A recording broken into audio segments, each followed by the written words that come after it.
மத்தேயு எழுதின சுவிசேஷம் 8ஆம் அதிகாரம் 19வது வசனத்தை வாசிங்க. மத்தேயு 8:19 வாசி. அப்பொழுது வேதபாரகன் ஒருவன் வந்து, போதகரே, நீர் எங்கே போனாலும் உம்மை பின்பற்றி வருவேன் என்றான். இது 3வது. இது கர்த்தருக்கு முன்பாக நிற்கிற இடம். 2, முதல் உங்களுக்கு முன்பாக கர்த்தரை கொண்டு வந்து நிறுத்துதல். அது பேசிக். அந்த பேசிக்கே நாம் இன்னும் வரல, அதை விட்டுருங்க. ஒரு சிலர் இருக்கிறாங்க, எல்லாரையும் சொல்லலை. கர்த்தர் இருக்கிற இடத்துக்கு ஏறி போகிறோம், இது 2வது. 3வது இன்னொன்று இருக்குது. இந்த கர்த்தருக்கு முன்பாக ஏறி போகிறீங்கல்ல, போயிட்டு எவ்வளோ தூரம் போனாலும் திருப்பி என்ன செய்யணும்? கீழே வந்துடுவாங்க. மோசே மேலே போனார், திருப்பி என்ன பண்ணிட்டார்? வந்துட்டார். இப்போது யோவான் போனார், வந்துட்டார். அப்படியே மேலே போய் நித்தியமாக மேலே இருக்கிற ஒரே ஆள் யாருன்னு கேட்டிங்கன்னா இயேசு கிறிஸ்து மட்டும்தான். எபிரேயர் சொல்லுது, அவர் மகா பரிசுத்த ஸ்தலத்துக்குள் பிரவேசித்து பிதாவின் வலது பாரசத்தில் உட்கார்ந்தார்னு இருக்குது. அவர் மட்டும்தான் மேலே போனவர், மேலேயே இருக்கிறார். மிச்சம் எல்லாரும் மேலே போய் என்ன செய்வோம்? இறங்குவோம். நல்ல ஆவிக்குரிய வாழ்க்கையில் உச்சத்துக்கு போவோம். நல்ல கர்த்தர் பேசுவார், வெளிப்பாடு கொடுப்பாரு, சில முக்கியமான காரியங்கள் சொல்லி கொடுப்பாரு. கொஞ்ச நாள் பார்த்தீங்கன்னா திருப்பி கீழே இறங்கிடுவோம். அப்போ நம்ம யோசிப்போம், அன்னைக்கு இருந்த மாதிரி இன்னைக்கு இருக்க முடியலையே. அப்போ ஒரு ஜெப வாழ்க்கை இருந்துச்சு. ஒருத்தர் என்கிட்ட சொன்னாங்க, கல்யாணத்துக்கு முன்னாடி நல்லா ஜெபம் பண்ணேன், கல்யாணத்துக்கு அப்புறம் என்னால் ஜெபம் பண்ணவே முடியல அப்படின்னாங்க. ஏன் சிஸ்டர் அப்படின்னு? வீட்டை பார்க்கணும், பிள்ளைகளை பார்க்கணும், எல்லாம் பார்க்கணும். இதுக்கு நடுவில் அன்னைக்கு உட்காந்து அப்போ அவங்க சொன்னது சொல்கிறேன், முழங்கால் போட்டால் 3 மணி நேரம் முழங்கால்லையே நான் நிற்பேன். இப்போ அப்படிலாம் முடியறதில்ல, வேலை, நிறைய காரியங்கள். உண்மை, பல நேரங்களில் நம்ம ஆவிக்குரிய ஸ்டாண்டர்ட் நல்லா மேலே போய் நல்ல ஜபத்தில் அப்படியே இருப்போம். எப்படி தான் கீழே இறங்கணும்னே நமக்கு தெரியாது, யார் இறக்குனானும் தெரியாது. அப்படியே கொஞ்சம் கொஞ்சமாக இறங்கி கொஞ்ச நாள் கழித்து பார்த்தீங்கன்னா இந்த முன்னாடி கீழே இருந்தோமே அதை விட மோசமான கண்டிஷனுக்கு போனாலாம் இருக்குது. அப்புறம் சொல்லுவாங்க, ஏன் என் ஆவிக்குரிய வாழ்க்கை இவ்வளோ மோசமாயிடுச்சுன்னே தெரில. முந்தைய நான் சொல்கிறது 100% ப்ராக்டிக்கல். எல்லாருமே ஒரே ஸ்டாண்டர்டில் மேலே இருந்தாங்கன்னு சொல்ல முடியல. நிறைய பேருக்கு அப்ஸ் அண்ட் டவுன்ஸ் இருக்குது. நல்லா மேலே போகிறாங்க, அவங்களே பார்த்தீங்கன்னா சில நாளில் என்ன செய்கிறாங்க? அப்படியே கீழே இறங்குறாங்க. நீங்கள் பார்த்தீங்கன்னா கானானுக்குள்ளே வருவார் ஆபிரகாம், திருப்பி எங்கே போயிடுவார்? எகிப்துக்கு போயிடுவார். அங்கே போவார், திருப்பி எங்கே வருவார்? கானானுக்கு வருவார். இது ஒரு அப்ஸ் அண்ட் டவுன் மாதிரி. இது எகிப்துக்கு போகிறது வர்றது, அதான் பைபிள் சொல்லுதுல, போக்குவரத்தாக இருந்தார்கள் அப்படின்னு. அந்த போக்குவரத்து மாதிரி ஸ்பிரிச்சுவலிலேயும் ஒரு ஃப்ளக்சுவேஷன். நல்லா ஜாப் பண்ணுது ஒரு பீரியடில், நல்லா ஜாப் பண்ணிகிட்டே இருப்போம். கரெக்டாக பிசாசு, நான் இப்போ திருப்பி சொல்கிறேன், நமக்கு பிசாசு இந்த கொம்பு வச்சுக்கிட்டு வால் வச்சுக்கிட்டுலாம் வரமாட்டான். நம்ம ஆவிக்குரிய ஸ்டாண்டர்டை குறைக்கிறதுக்கு நம்ம கூடயே யாரையாவது வச்சுருப்பான். நம்மளை அப்படியே கொஞ்சம் கொஞ்சமாக அந்த ஆவிக்குரிய வாழ்க்கையிலேருந்து இறக்குறதுல, நம்மளை ஏற்றுறதுல அவங்களுக்கு பங்கு இருக்குதோ இல்லையோ தெரியாது, நம்மளை இறக்குறதுல அவங்களுக்கு நல்ல பங்கு இருக்குது. நான் அனுபவத்தில் உங்களுக்கு சொல்கிறேன், நம்ம ஆவிக்குரிய வாழ்க்கையில் வளர்கிறதுக்கு நமக்கு ஹெல்ப் பண்ணுறாங்களா இல்லையான்னு தெரியாது. ஆனால் நம்ம ஆவிக்குரிய வாழ்க்கையிலேருந்து இறக்கிறதுக்கு ஒரு கூட்டமே பிளான் பண்ணி ஹெல்ப் பண்ணும். எப்படித்தான் நம்மளை இறக்கி கொண்டாடுவானே தெரியாது. அப்போ மேலே போவோம், இறங்குவோம், மேலே இப்போ இதே எலியா இருக்கிறார்ல, இப்போ யோசிச்சு பாருங்களேன், அவர் கர்த்தருக்கு முன்பாக நிற்கிற நான் தானே சொல்கிறாரு. 1 ராஜாக்கள் 19:9 வாசி. அங்கே அவன் ஒரு கெபிக்குள் போய் தங்கினான். இதோ கர்த்தருடைய வார்த்தை அவனுக்கு உண்டாகி, அவர், எலியாவே, இங்கே உனக்கு என்ன காரியம் என்றார். இப்போ எலியா எங்கே இருக்கிறாரு? கெபிக்குள்ள இருக்கிறாரு. கர்த்தர் கூப்பிடுறாரு. இப்போ பாருங்க, எலியா அதை கேட்டபோது 13வது வசனம். அதை எலியா கேட்டபோது தன் சால்வையினால் தன் முகத்தை மூடிக்கொண்டு வெளியே வந்து. இப்போ கர்த்தருக்கு முன்பாக நிற்க முடியல எலியா வேலை. எலியாவுடைய அந்த ஐடென்டிட்டியே என்னன்னா கர்த்தருக்கு முன்பாக நிற்கிறவன். இப்போ கர்த்தர் 2 தடவை கூப்பிட்றாரு, எலியா வாப்பா, எலியா வா. முதல் தடவை கூப்பிட்டாரு, வெளியே வரல. 2வது தடவையும் கூப்பிட்றாரு. இப்போ எலியா தன் முகத்தை மூடிக்கொண்டு, ஏன்? ஸ்பிரிச்சுவலி கொஞ்சம் டவுன். கர்த்தருடைய சித்தத்தை தாண்டி வேற ஒன்று பண்ணிட்டாரு. போக வேண்டியது சிரியா, வந்தது தேவ பர்வதம். ஓரேபுக்கு வந்துட்டார், எகிப்துக்கு வந்துட்டார். போக வேண்டியது சிரியா, வேற இடத்துக்கு போயிட்டாரு. தேவ சித்தத்தை தாண்டியாச்சு. இப்போ திருப்பி கர்த்தரை திருத்தணும். இப்போ திருப்பி சிரியாவுக்கு அனுப்பணும். அதுக்கு தான் பின்னாடி சொல்வார் கீழே, சிரியாவின் வனாந்திரத்தின் வழியாக திரும்பி போய் உன் ஸ்தானத்தில் எலிசாவையும் ஆசகேலையும் அப்புறம் எகுவையும் அபிஷேகம் பண்ணு அப்படின்னு சொல்வார். இப்போ எலியா கர்த்தருக்கு முன்பாக நிற்க முடியல பாருங்க, முகத்தை மூடிக்கிட்டார் பாருங்க. இதுதான் நம்ம ஆவிக்குரிய வாழ்க்கையில் பல நேரத்தில் நடக்கும். ஸ்டாண்டர்ட் ஏறுவோம் இறங்குவோம், ஏறுவோம் இறங்குவோம். நல்லா ஜெபம் பண்ணுவோம் கொஞ்ச நாள் ஜெபம் பண்ண முடியாமல் போயிடும். நல்லா பைபிள் வாசிப்போம், கொஞ்ச நாள் என்ன பண்ண முடியாது, பைபிள் வாசிக்கவே முடியாது. நல்ல ஒரு ஸ்டாண்டர்ட் இருக்கும். இதை பாசிட்டிவாக எடுத்துக்காதீங்க. ஆமாங்க, ஆமாம், அப்போ எல்லாருக்கும் அப்படித்தான் இருக்குது போல, சோத்திரம், பிரைஸ் தி லார்ட். இல்லை, இப்படி இருக்கக்கூடாதுங்கிற ஒரு ஆவிக்குரிய வாழ்க்கையில் இன்னும் என்ன செய்யணும்? இப்போ நீங்கள் பையனை என்ன கேட்குறீங்க, போன வாட்டி 70 எடுத்த, இந்த வாட்டி ஏன்டா 60 எடுத்திருக்க, குறைஞ்சா கேட்குறீங்களா இல்லையா? எத்தனையாவது நீங்கள் சொல்லியிருக்கீங்களா? பரவாயில்லப்பா, ஆவிக்குரிய வாழ்க்கையில் அப்படி தான் இருக்கும், 60 70 மாறி மாறி வரும், உன்னால் முடிஞ்சது எடு சொல்கிறீங்களா? இல்லை, இப்போ 70 எடுத்தால் அடுத்து என்ன எதிர்பார்க்குறோம்? கொஞ்சம் அதிகமாக 75, அப்புறம் 80 85 90 எடுத்தாலும் என்ன எதிர்பார்க்குறோம்? இன்னும் 95 இருந்தால் நல்லாயிருக்கும். அதே மாதிரி தான் சொல்கிறேன், ஆவிக்குரிய வாழ்க்கையில் இன்னும் மேலே தான் போகணும். இதை நீங்கள் பாசிட்டிவாக எடுத்துக்காதீங்க. அதோ கீழே இறங்கிறதுக்கு கரெக்ட் தான் போல, இல்லை, இறங்கக்கூடாது, ஆனால் வேறு வழி இல்லை, சம்டைம்ஸ் இறங்குகிறோம், திருப்பி மேலே வரோம். ஆனால் வர்றவங்க இன்னும் மேலே தான் போகணும், கீழே வரக்கூடாது. அப்போ அதுக்கு அடுத்த ஸ்தானம் என்ன, இதை விட ஆவிக்குரிய வாழ்க்கையில் இன்னொரு வளர்ச்சி என்ன அப்படின்னா, நான் வாசித்தோம் 8:19 மத்தேயு எழுதின சுவிசேஷம். சீஷன் சொல்கிறான், நீர் எங்கே போனாலும் நான் அங்கே வருவேன். அப்படிதானே சொல்கிறான், எங்கே போனாலும் நான் அங்கே வருவேன். லூக்கா எழுதின சுவிசேஷம் 9ஆம் அதிகாரம் 57வது வசனத்தை வாசி. அவர்கள் வழியிலே போகையில் ஒருவன் அவரை நோக்கி, ஆண்டவரே, நீர் எங்கே போனாலும் உம்மை பின்பற்றி வருவேன் என்றான். இது அடுத்த ஸ்டாண்டர்ட். கர்த்தருக்கு முன்பாக, கர்த்தரை எனக்கு முன்பாக வச்சிருக்கிறது ஒன்று இருக்கு, இன்னொன்று கர்த்தருக்கு முன்பாக நிற்கிறதுன்னு ஒன்று இருக்கு, இன்னொன்று இருக்கு கர்த்தர் எங்கெங்கெல்லாம் போறாரோ அங்கெங்கெல்லாம் நானும் போய்கிட்டு இருப்பேன். இப்போ மோசே மலைக்கு மேலே போயிட்டாரு, அடுத்து இறங்கி அவர் இங்கே வந்துட்டாரு, கர்த்தர் போயிட்டாரு. மோசே கூடாரத்துக்குள்ளே போனார், கர்த்தர் கூடாரத்துக்கு வந்தார். கர்த்தர் போயிட்டாரு, மோசே திருப்பி அவருடைய கூடாரத்துக்கு போயிட்டார். இப்போ கொஞ்ச நாள் முன்பாக நிற்கிறாங்க, திரும்பி போயிடுறாங்க. கொஞ்ச நாள் மலை மேலே சந்திக்கிறார், 40 நாள், இவர் இறங்கி வந்துடுறாரு, அவர் போயிடுறாரு. ஆனால் இது அடுத்த ஸ்டாண்டர்ட் என்ன தெரியுமா? கர்த்தர் எங்கெங்கெல்லாம் போகிறாரோ நான் அவர் கூட போயிட்டே இருப்பேன், திரும்பிலாம் இங்கே வர்றதே கிடையாது, பின்னோக்கி பார்க்கறதில்ல. என்னுடைய ஆவிக்குரிய ஸ்டாண்டர்ட் எப்படி இருக்கணும்? கர்த்தர் போகிற இடத்துக்கெல்லாம் நானும் போகணும். அதோட அர்த்தம் என்ன? இப்போ நீங்கள் வாசிங்க, ஆதியாகமத்தின் புஸ்தகம் 5ஆம் அதிகாரம் 22வது வசனம் வாசி. ஏனோக்கு மெத்துசுலாவை பெற்ற பின் 300 வருஷம் தேவனோடே சஞ்சரித்து கொண்டிருந்து. இங்கே தமிழில் சஞ்சரித்து கொண்டிருந்து அப்படின்னு இருக்குது இல்லையா? Enoch walked with the God. அதோட அர்த்தம் என்னன்னா, கர்த்தர் போகிற இடத்துக்கெல்லாம் கூடவே போயிருக்கான், கர்த்தர் கூடவே நடந்திருக்கான். ஏன் யாருமே எடுத்துக்கொள்ளப்படலை, ஏன் ஏனோக்கு எடுத்துக்கொள்ளப்பட்டான் அப்படின்னா, அதான் முதல் குவாலிட்டி. அவன் இருக்கிற இடத்துக்கு கர்த்தர் வரல, கர்த்தர் இருக்கிற இடத்துக்கு இவன் போல, கர்த்தர் எங்கெங்கெல்லாம் போறாரோ அங்கங்கெல்லாம் இவனும் போனான், போயிட்டே இருக்கான். கர்த்தர் போகிற இடத்துக்கெல்லாம் இவனும் போறான். Walk with the God. எத்தனை வருஷம்? 300 வருஷம் he walked with the God. 6ஆம் அதிகாரம் ஆதியாகமத்தின் புஸ்தகத்தை வாசிச்சு பாருங்க, 9வது வசனம் வாசிங்க. 6:9. நோவாவின் வம்ச வரலாறு. நோவா தன் காலத்தில் இருந்தவர்களுக்குள்ளே நீதிமானும் உத்தமனுமாய் இருந்தான்.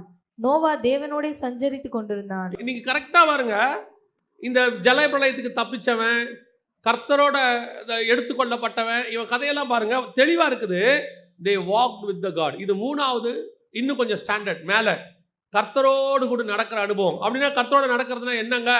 ஒருத்தன் சொன்னான்ல, சீஷே நீர் எங்கே போனாலும் அங்கே வருவேன். கர்த்தர் எங்கே போனாலும் என்ன செய்யணும்? கூட வரணும். சீஷர்கள் 12 பேர் கூட இருந்தாங்க. நல்லா யோசிச்சு பாருங்க, கர்த்தர் எங்கே போனாலும் என்ன செய்வாங்க? இயேசு கல்யாண வீட்டுக்கு போனாங்களா இல்லையா? இயேசுவும் சீஷர்களும் அழைக்கப்பட்டிருந்தார்கள். சரி, சீமோனுடைய வீட்டுக்கு பேதுரு இல்லை, சீமோன் வீட்டுக்கு போகிறாங்க. யோவான் 12:1 வாசிங்க. பஸ்கா பண்டிகை வர 6 நாளைக்கு முன்னே இயேசு தாம் மரணத்திலிருந்து எழுப்பின லாசரு இருந்த பெத்தானியாவுக்கு வந்தார். அங்கே அவருக்கு ராவிருந்து பண்ணினார்கள். மார்த்தாள் பணிவிடை செய்தால், லாசருவும் அவருடனே கூட பந்தி இருந்தவர்கள் ஒருவனாய் இருந்தான். இப்போ இங்க போற இடத்துக்குலாம் சீஷர்கள் என்ன செய்யறாங்க? போறாங்க. ஓ ஓகேப்பா, சூப்பர். கல்யாண வீட்டுக்கு போனா கல்யாண வீட்டில் சாப்பாடு, இயேசு கூட போயிட்டா. சீஷர்களோட சீமோன் வீட்டுக்கு போயிட்டா பயங்கரமான விருந்து. சகை வீட்டுக்கு வாங்க போகலாம், எல்லாம் போகலாம். இப்போ இயேசுக்கு பின்னாடி போகிறதுக்கு கரெக்டாக இருக்குது. இயேசு போகிற இடத்துக்கெல்லாம் கூட அவங்க என்ன சொல்லுவாங்க? இயேசு எங்கே வந்தாலும் நாங்களும் கூட வருவோம். சரி, இப்போ இயேசுநாதர் கூப்பிட்டாரு பாருங்க, வாசிங்க. யோவான் எழுதின சுவிசேஷம் 11ஆம் அதிகாரம் 7வது வசனம். அதன் பின்பு அவர் தம்முடைய சீஷரை நல்லா நோக்கி, கவனிங்க. அதற்கு பின்பு அவர் தம்முடைய சீஷரை நோக்கி, நாம் மறுபடியும் யூதேயாவுக்கு போவோம் நாம் வாருங்கள் மறுபடியும் யூதேயாவுக்கு போவோம் வாருங்கள் என்றார். என்றார். அதற்கு சீஷர்கள், ரபி இப்பொழுதுதான் யூதர் உம்மை கல்லெறிய தேடினார்களே, மறுபடியும் நீர் அவ்விடத்திற்கு போகலாமா என்றார்கள். என்ன சொன்னானுங்க? கல்யாண வீட்டு கூப்பிட்ட உடனே போலாம் ரெடி ரைட். அடுத்து சீமோன் வீட்டு கூப்பிட்டா ரெடி ரைட். சகை வீடு ஓகே. ஆண்டவர் சொல்றார் வாங்க யூதேயாவுக்கு போவோம். அவன் சொல்றான், அட்வைஸ் பண்றான் ஆண்டவருக்கு. இப்பதான் நம்மளை கல்லெறிய பார்த்தானுங்க, திருப்பி அங்கேயே போலாமா? ஆண்டவர் சொல்றாரு பகலுக்கு 12 மணி நேரம் இருந்தா 12 மணி நேரம் இல்லையோ, ஒருவன் பகலில் நடந்தால் அவன் இந்த உலகத்தில் வெளிச்சத்தை காண்கிறபடியால் இடரமான. இவர் சில சத்தியத்தை சொல்றாரு, அவனுக்கு ஒன்றும் மண்டையில ஏறல. அடுத்து அவன் என்ன சொல்றான் பாருங்க, 16வது வசனம். அப்பொழுது திதிமு எனப்பட்ட தோமா மற்ற சீஷர்களை நோக்கி அவரோட கூட மரிக்கும்படி நாமும் போவோம் வாருங்கள் என்றான். ஆக்சுவலா இது வசனமா சொன்னா கொஞ்சம் டீசெண்டா இருக்கு. அவன் எப்படி சொல்லியிருப்பான்? ஆக்சுவலா நம்மளா இருந்தா எப்படி நார்மலா சொல்லியிருப்போம்னா, அவன் சொல்றான், ஆண்டவரே இப்பதான் யூதேயாவுக்கு போனோம், கல்லறிய பார்த்தாங்க, அங்கேருந்து எஸ்கேப் ஆகி வந்திருக்கோம், திருப்படி நீங்கள் அங்கே போகலான்றீங்களே. இல்லைப்பா, லாசரு உயிரோடு கூட எழுப்ப வேண்டியிருக்க. தோமா சொல்கிறான், வாங்க கூட போய் சாவோம் வாங்க. அவன் அதான் சொல்கிறான். ஆக்சுவலாக என்ன சொல்கிறான் பாருங்க. அப்பொழுது தோமா மற்ற சீஷரை நோக்கி அவரோடு கூட மரிக்கும்படி நாமும். அது அப்படி இல்லை, இவர் கூட சேர்ந்து நம்மளும் சாவோம் வாங்கடா. அவனுக்கு போக இஷ்டம் இல்லை. சீமோன் வீட்டுக்கு போகிறதுக்கு இஷ்டம் இருக்கு, சகை வீட்டுக்கு போகிறதுக்கு இஷ்டம் இருக்கு, கல்யாணத்துக்கு போகிறதுக்கு இஷ்டம் இருக்கு. ஆனால் எங்கே போகிறதுக்கு இஷ்டம் இல்லை? கல்லறி வாங்கன்னு தெரிஞ்ச இடத்துக்கு போக இஷ்டம் இல்லை. இயேசுவோடு கூட நடத்தல் என்ன தெரியுமா? நல்ல ஜாலியான இடத்துல மட்டும் நடக்கிறது இல்லை, ஆசீர்வாதத்தின் பாதையில் மட்டும் நடக்கிறது அல்ல, வனாந்தரத்திலும் நடக்கணும், அழுகையின் பள்ளத்தாக்கிலும் நடக்கணும். எங்கே கர்த்தர் என்னை நடத்துகிறாரோ அதில் நான் நடக்கணும். ராஜாக்களுக்கு முன்பாக நிற்க வைக்கும் போது சந்தோஷப்படுற நாம சமாரியா ஸ்திரீக்கு முன்னாடி நிற்கும் போது சந்தோஷப்படணும். 5000 பேருக்கு நடுவில் நடத்துவார், 5 பேருக்கு நடுவில் நடத்துவார். கர்த்தர் மலைக்கு மேலேயும் நடத்துவார், மலைக்கு கீழேயும் நடத்துவார். ஆண்டவர் விதவிதமான சாப்பாடு கொடுத்து நடத்துவார். 40 வருஷம் ஒரே மண்ணாவை கொடுத்து நடத்துவார். இப்போ என்ன சொல்லக்கூடாது? ஓ இதே சாப்பாடு தானா, இதே மெனு தானா, இதே வாழ்க்கை தானா, இதே ஊழியம் தானா, இதே வீடு தானா? கர்த்தர் எதை கொடுத்தாலும் அங்கே மனரம்யமாய் சந்தோஷமாய் அவரோடு கூட நடக்கிற அனுபவம் இருக்கணும். இதான் ரொம்ப முக்கியம். இன்னைக்கு ஸ்பிரிச்சுவலி மேலே இறங்க வர்றோம், அதெல்லாம் ஒரு குரூப் ஒரு குறிப்பிட்ட கூட்டம் கூட நடக்கும். ஆண்டவரே உமக்காக வாழவும் அல்ல மறிக்கவும் தயாராக இருக்கிறோம். ஆண்டவர் சொன்னார், நீ தான் முதல்ல மறுதளிக்க போற. ஏன்? என் கூட இருக்கிற வரைக்கும் நல்லா இருந்துச்சு. யோவானுடைய சீஷர்கள் இயேசு வந்து கேட்குறாங்க, இயேசுவை பார்த்து, உங்க சீஷர்கள் உபவாசமே இருக்க மாட்டானா? ஆண்டவர் சொல்றார், இப்போ இருக்க மாட்டான். ஏன்? யோவான் ஸ்நானன் எங்களை உபவாசமாக போட்டு சாவடிக்கிறான். ஏன்னா அவன் இருக்கிறது வனாந்திரம். அவன் சீஷர்கள் எங்கே தான் இருக்கணும்? வனாந்திரத்தில். இவர் எங்கே இருக்கிறாரு? ஊருக்குள்ள. அப்போ இவர் சீஷர்கள் எங்கே இருப்பாங்க?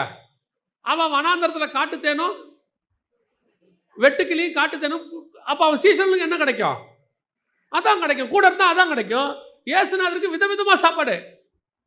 அவர் சொல்றாரு, மனுஷகுமாரன் சாப்பிடுகிறவராய் வந்தார், அவர் போஜன பிரியனுங்கிறான்றார். எங்க போனாலும் நல்ல சாப்பாடு.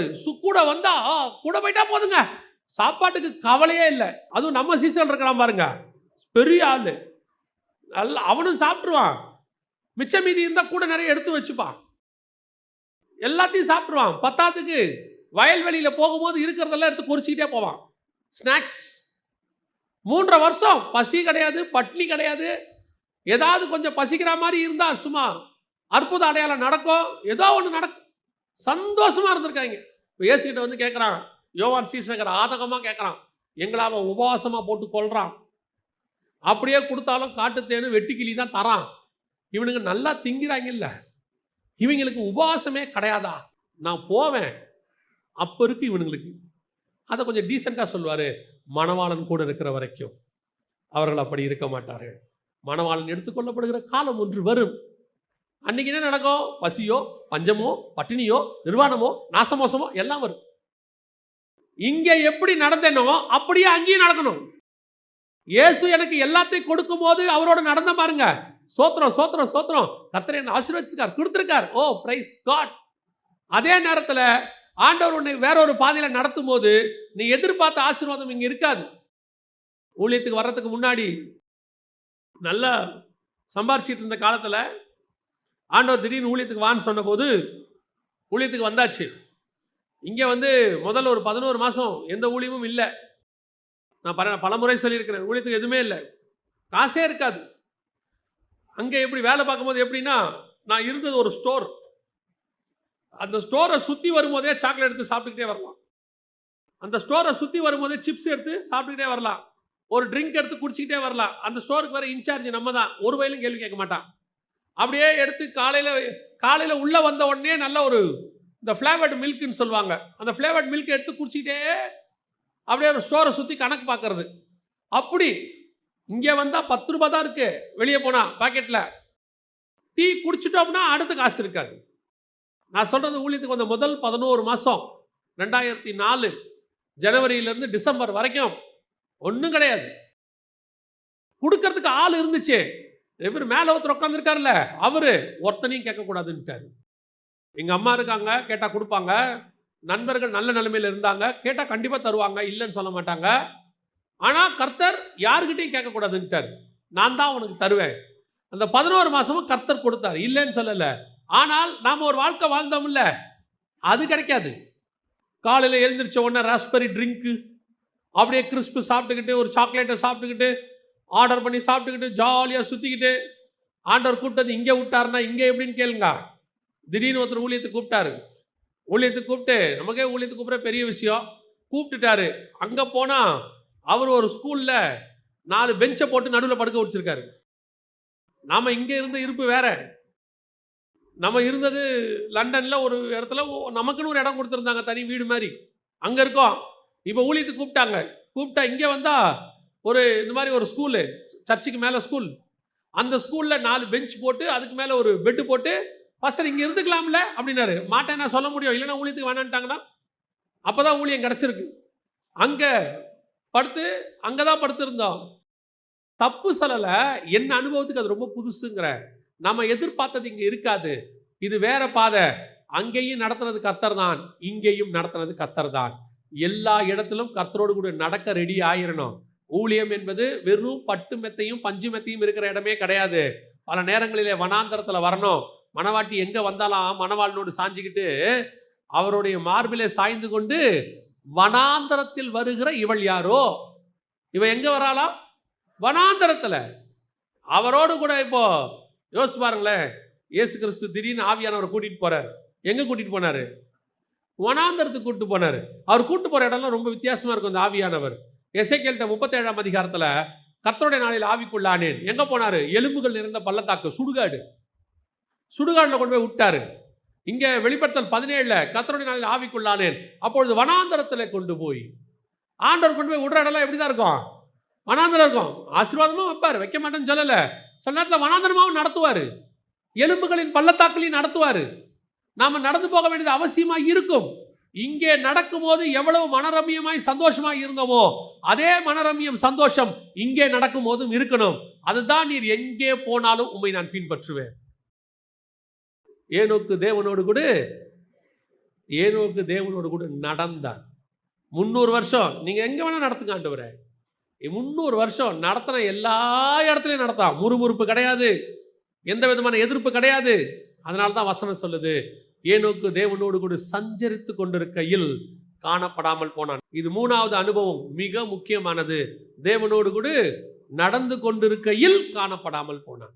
அப்போ காணப்படாமல் போகணும், எடுத்துக்கொள்ளப்படணும் அப்படின்னா 3வது மிக முக்கியமான அனுபவம் தேவனோடு கூட நடக்கிற அனுபவம். எங்கே நடத்தாலும் நடப்பேன், எந்த இடத்துல நடக்க சொன்னாலும் நான் நடப்பேன். உப்பரிக்கை மேல் நடக்க இயேசு கொண்டு போனார் ஆவியானவர், அங்கேயும் நான் கரெக்டாக நடப்பேன். மலைக்கு மேலே கூட்டிகிட்டு போனார், அங்கேயும் நடப்பேன். வனாந்தரத்துக்கு கூட்டிகிட்டு போனார், அங்கேயும் நடப்பேன். சிலர் வனாந்தரத்தில் முறுமுறுத்து செத்தார்கள் இருக்கு. தாவீது உப்பரிக்கையில் உலாவும் போது பாவம் செய்தான் இருக்கு. உப்பரிக்கையில் பலகனி வழியாக நேபுகாத் நேச்சார் பெருமையானவைகளை பேசினான் இருக்கு. பலகனியில் விழுந்து போனவங்க, உப்பரிக்கையில் விழுந்து போனவங்க, அவங்க மலைக்கு மேலே கூட்டிகிட்டு போனார். பிசாசு கூட்டிகிட்டு போகிறான் இயேசுவை, அவர் அங்கேயும் தேவனோடு கூட இருந்தார். எங்கே கூட்டிகிட்டு போனாலும் சரி, நான் தேவனோடு கூட இருப்பேன், சந்தோஷமாக இருப்பேன். 3 வேளை சாப்பிடும் போதும், ஒரு வேளை சாப்பிடும் போதும் சந்தோஷமாக இருப்பேன். அன்னைக்கு கொடுத்த ஆண்டவர் இன்னைக்கு கொடுப்பார். ஒரு வேளை இன்னைக்கு கொடுத்தா 3 வேளையும் கொடுப்பார். சில நேரத்தில் இங்கே ஊழியத்தில் இருக்கும்போது எல்லாம் கிடைக்கும். சில ஊருக்கு ஊழியத்துக்கு போயிடுவோம். சில இடங்களுக்கு போகும்போது அந்த ஊரில் மிஷினரிகளோடு போயிட்டு ஒரிசாவில், சில இடத்துல இந்த மணிப்பூரில், இந்த மாதிரி இடத்துக்கெல்லாம் போகும்போது நீங்கள் பார்த்தீங்கன்னு சொன்னால் நம்ம நினச்சது அங்கே கிடைக்கும்னு எதிர்பார்க்க முடியாது. சமீபத்தில் இந்த மிஷினரிகள் இந்த மணிப்பூர் கலவரத்தில் மக்களை பார்க்கறதுக்காக மணிப்பூர் போனால் பயங்கரமான கலவரம். நாங்கள் இருந்த ஹோட்டலை விட்டு 2 நாள் வெளியே வர முடியல. ஹோட்டலில் என்ன கிடைக்குதோ அதான் சாப்பிட்ணும். சாப்பிட்டாச்சு. அடுத்து ஒரு 3ஆவது நாள் வெளியே வரத்துக்கு வாய்ப்பு. சரி, அந்த மக்களை போய் சந்திக்கலான்னு போனால், அங்கே போனால் உள்ளே நுழைஞ்சோடனே அவங்க வரவேற்கிறதுக்கு நாய்க்கறி கொண்டு வந்து கொடுக்குறாங்க. அப்போ சொல்லிட்டாங்க அது நாய்க்கறின்ட்டாங்க. அங்கே உள்ளே போனால் அவங்க கொடுக்குற சாப்பாடு எல்லாம் டிஃப்ரெண்ட்டாக இருக்குது. இல்லை, நாங்கள்லாம் சவுத் இந்தியாவிலேருந்து வந்திருக்கோம், எங்களுக்கு இட்லியும் வடையும் பொங்கலும் கொடுத்தா தான் நாங்கள் ஊழியம் பண்ணுவோம்னா என்ன ஆகும்? ஆண்டவர் சொல்வார், தம்பி, நீ இட்லி வடை பொங்கலுக்கு தான் ஊழியம் பண்ண முடியும், எனக்கு பண்ண முடியாதுன்றார். சில ஆட்கள் அப்படி தான் இருக்காங்க. இது அப்படி ரெஸ்ட்ரிக்ஷன். கர்த்தர் எங்கே நடத்தினாலும் நான் நடக்க ஆயத்தமாக இருக்கிறேன். சில நேரங்களில் கர்த்தர் கொண்டு போய் 5 ஸ்டார் ஹோட்டலில் தங்க வைக்கிறார். சில நேரத்தில் எலி பொந்து மாதிரி இருக்கும். ஒரே ஒரு பாம்பேயில் சின்ன இடம் இருக்கும். மேலே போனால் ஒரு கட்டில் தான் போட முடியும், அதுக்கு மேலே இருக்காது. மேலே ஏறதுக்கு படிக்கட்டு இருக்காது, இரும்பு கம்பி தான் வச்சுருப்பாங்க. அந்த இரும்பு படிக்கட்டு, அந்த ஏணி, அதில் ஏறி தான் போய் படுக்கணும். ஒரே ஒரு கட்டில் தான் போட்டிருப்பாங்க, அதுக்கு மேலே அங்கே இடமே இருக்காது. கட்டில் விட்டு இறங்குனா நம்ம கீழே இறங்கி வரணும். சைடில் ஒரு பாத்ரூம் இருக்கும், அதில் தங்கியும் 3 நாள் ஊழியம் பண்ண வச்சார் ஆண்டவர். அப்பயும் கேட்ட ஆண்டவரே இங்கே வந்து தங்க வச்சுருக்காங்க. ஆண்டவர் சொன்னார், இங்கேயும் தங்கு, அங்கேயும் உன்னை நான் தான் தங்க வச்சேன், இங்கேயும் நான் தான் தங்க வைக்கிறேன். எல்லா இடத்துலையும் என்னோடு கூட நடப்பதற்கு ரெடியாக இருக்கணும்.